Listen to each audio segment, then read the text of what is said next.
Hello and welcome back to another one of my FPL videos. I of course am the FPL Train, and in this video we're going to be taking a look at some transfer plans ahead of Game Week 28.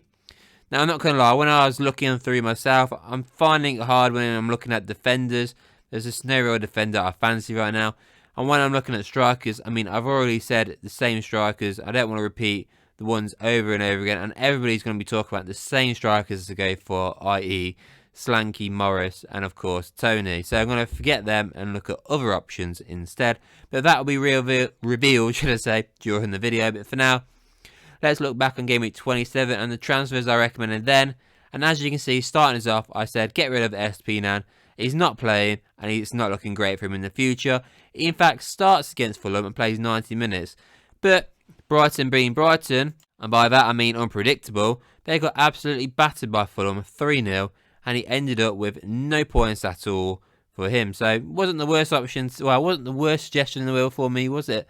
But the replacement, I said Max Kilman. Now, Kilman did have a difficult fixture against Newcastle. They got beat 3-0 as well themselves. And he came away just the 1 point. So obviously, Espinan did get the yellow card. So yeah, he outperformed Espinan by a point. But it wasn't what I was expecting, to be fair. And now he himself plays for them. So it'll be interesting to see how that one works. So, not the best first option to go for. Second one was De Bruyne out for Maddison. Now, De Bruyne did actually play the 90 minutes in the Manchester derby, which was a surprise. I did think he'd probably go off once Man City scored their third goal, but he stayed on.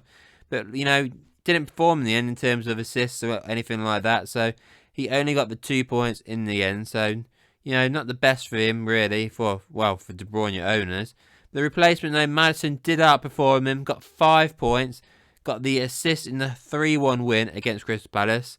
So, yeah, like I said, fixtures going forward for James Maddison look pretty decent. He's got a tough fixture this coming week against Aston Villa.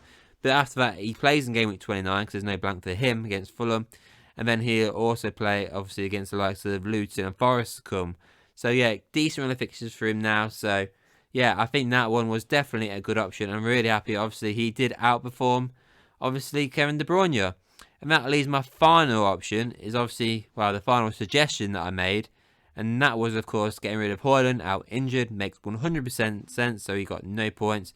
And that was to bring in Carlton Morris. Now, mainly, the reason why I said bring in Carlton Morris now is because, obviously, look at his fixtures that he has coming up. So, the fact that he also performed really well against Aston Villa by getting the goal and the 2 bonus points overall, resulting in a nice chunky change of 8 points. He now has double game week against the Crystal Palace and Bournemouth, and he also has a fixture in 29 against Nottingham Forest. So I think that was a perfect suggestion there.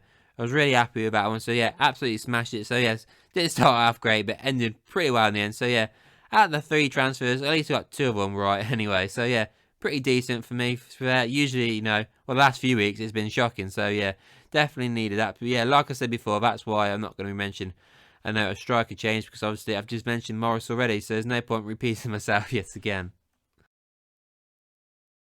So the first transfer on here, I've gone for a goalkeeping change. So I'm not making any changes to, well, I've got no interest, should I say, in going for any defenders in this game week, which might come as a surprise, because obviously you've got the double game week with both Bournemouth and Luton. So I know people are interested in that. Obviously Neto is double game week in this week, so that is the reason why I've got him on here. But when I'm thinking about defenders, Senesi was the only defender, honestly, that I looked at and gone, I want him. Now, he went off injured in the last game week, so it looks like he's not even going to be playing in game week 28, so that went out the window. You could go for Doty, I know a lot of people are interested in, but honestly, I've looked at it, I've just got no interest. Yeah, he crosses the ball, like, creates chances, great. But I just got no interest in it. I just don't see Luton keeping clean sheets ever, and yeah, he might get a cross in, might get an assist once in a blue moon, but yeah, no interest in that whatsoever. Obviously, Arsenal currently have the best defence, but they've got not the easiest fixture in 28. Then it's a blank, you know, and then it's another tough fixture in Game Week 30 against Man City. So you've missed the boat with double Arsenal defence, in my opinion, there. Chelsea, I mean, wouldn't go near. Brighton defence, I wouldn't go near now. Liverpool defence, you can't really go near, because obviously you've got so many injuries. We've got Man City this week, so that ain't great. Obviously, with Man City's defence, they've got the blank into 29, and between that, they've got Liverpool and Arsenal. Man United don't trust their defence. Newcastle's you can't trust their defence. Yeah, so as you can tell, defenders are not worth right now. It's not worth going for.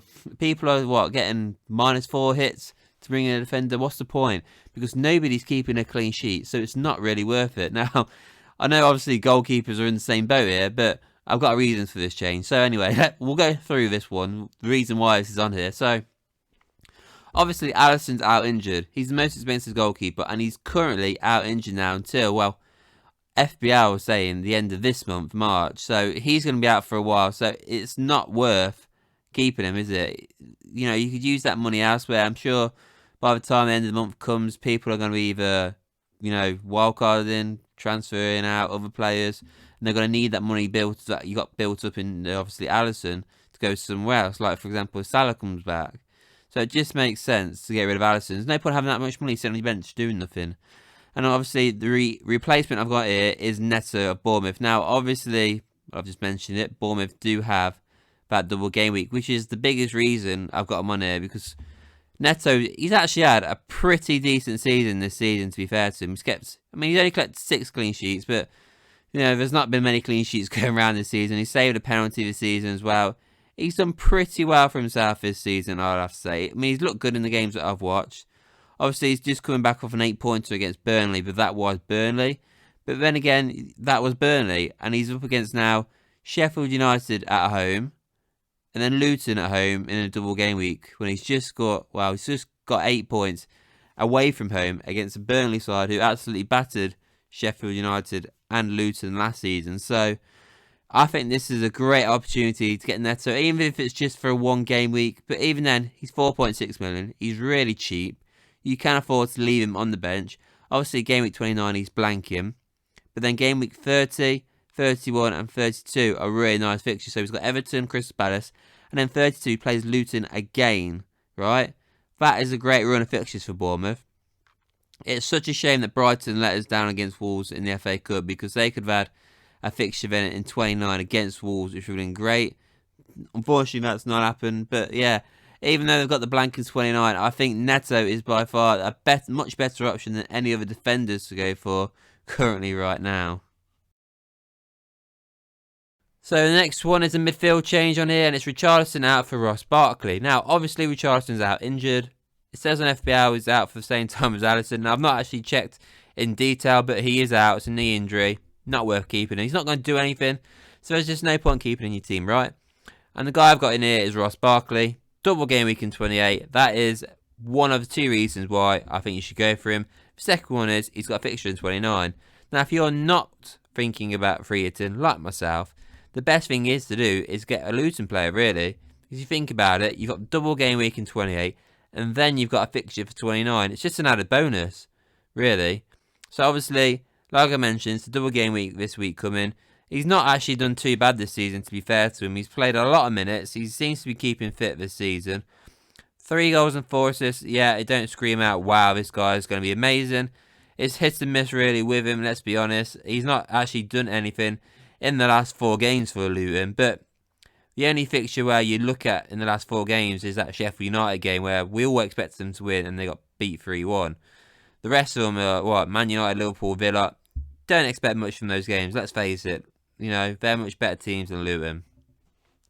But I do think he can do something in these next 2 games. And if he doesn't, does it really matter too much? Because the guy is just 5 million, right? You're not going to lose out on much there, are you? Most people who are going to bring in Ross Barkley aren't exactly going to need to take out a Mo Salah to fund him, are they? You're going to be looking at your bench midfielder, the 5th midfielder that you don't really want. And you're going to replace him with a guy who's got a double game week. Great chance there to get something, especially as well because there are some teams that have difficult fixtures, i.e. Man City playing Liverpool.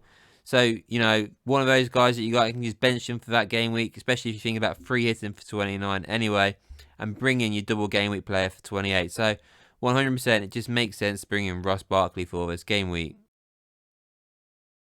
So, my final transfer recommendation here, I've gone for Hwang for Palmer. So, if you notice, this is another midfield change. So this is different to my usual videos. Usually it's always defender, midfielder and striker. This week it's goalkeeper and 2 midfielders, just because I'm looking at the striker options. I've recommended Tony, I've recommended Solanke and Watkins is there anybody else realistically to go for? No, there isn't. Let's face it. There's nobody out there worth having at all. I mean, I mentioned Carlton Morris last week, so there's no point repeating myself yet again there. So, yeah, there's nobody else. I mentioned Solanke. But literally, there's no point going about any more strikers because I'm just going to repeat myself over and over again. So, I may as well look back in midfield because there's so many different options to go for when it comes to midfield. Obviously, Hwang, another guy out injured, pulled his hammy the other week. No point keeping him in your teams. I know a lot of people went for him the other game week, and obviously didn't work out against Sheffield United, and then he gets injured. So, not been great for you Hwang owners out there. But obviously, a lot of people did, of course, get rid of Kyle Palmer, myself included. And obviously, I did it for obvious reasons because I looked at Chelsea's fixtures coming up, and I just figured, you know what, it doesn't look great in terms of what Palmer's got coming ahead. I may as well, not have him for a few weeks. And yes, it's worked pretty well, to be fair. I mean, obviously, he did get that assist recently against Brentford. But apart from that, obviously, he blanked in 26, which was a reason to get rid of him. He blanked against Man City, which was a reason to get rid of him. And then, obviously, that's when I got rid of him. He got those 10 points for me in game week 24 against Palace, and then I got rid of him. But yeah, he's got Newcastle coming on. And this one's a hit-and-mix fixture. Because Newcastle, they're a good side, but at times they're a really bad side. So, in that sense, I do think Palmer could get a couple of goals, possibly, in this fixture. And that's why I've decided to bring him forward for this game week. Because beforehand, myself, I was thinking, you know what, I'll wait till game week 30 when he's got Burnley at home, and then I'll get him. Because obviously after Newcastle, he's blanking game week 29. So after that, 30 is Burnley. Then it's Man United who just leak goals. Sheffield United who are, wow, if you watched the Arsenal game the other night, wow. And then you got Everton in game week 33. So he's got a great run of fixtures coming up. Get on him early because obviously I know a lot of people did sell him. He went down, but he's still 34% owned right now. But he's only 5.7 mil still, so he's still really cheap. Obviously, he was a lot cheaper at the start of the season, but still 5.7 million for Chelsea's best player. I think, you got to go for it. I'm trying to hold off until game week 30 because obviously I don't want to free hit him for 29. So if you're obviously free hitting in 29, you've already decided, it just makes sense. Get on Palmer early because obviously if he does well against Newcastle and you ain't got him, people who are free hitting are going to go, you know what, I'll get Palmer in now before the price rises even further. Free hit in 29, and then I've got that great run of fixtures from game week 30 onwards. So, for sure, it makes sense to go for Palmer now. Obviously, a great player this season. He's been absolutely killing it. Obviously, there's a lot of penalties, but 10 goals, 8 assists in his first full season in the Premier League is absolutely phenomenal. So, yeah, for sure, I think Palmer is going to be a great shout for 28 and onwards. And that is it. Those are the only transfers that I've got. Well, what I'd definitely recommend for this game week onwards. Obviously, the Palm one's more if you're not free hitting. Barclays, if you're not free hitting. And Neto, I mean, there's just no decent defenders out there. So, if you want some if you want some points, the best option, I reckon, is going to be Neto. So, those are the transfers I'm recommending. Let me know what you think of those transfers. Let me know what you think of this video. What transfers you're thinking about doing. Please as well, don't forget to like this video, hit subscribe, and I'll see you all on the next one.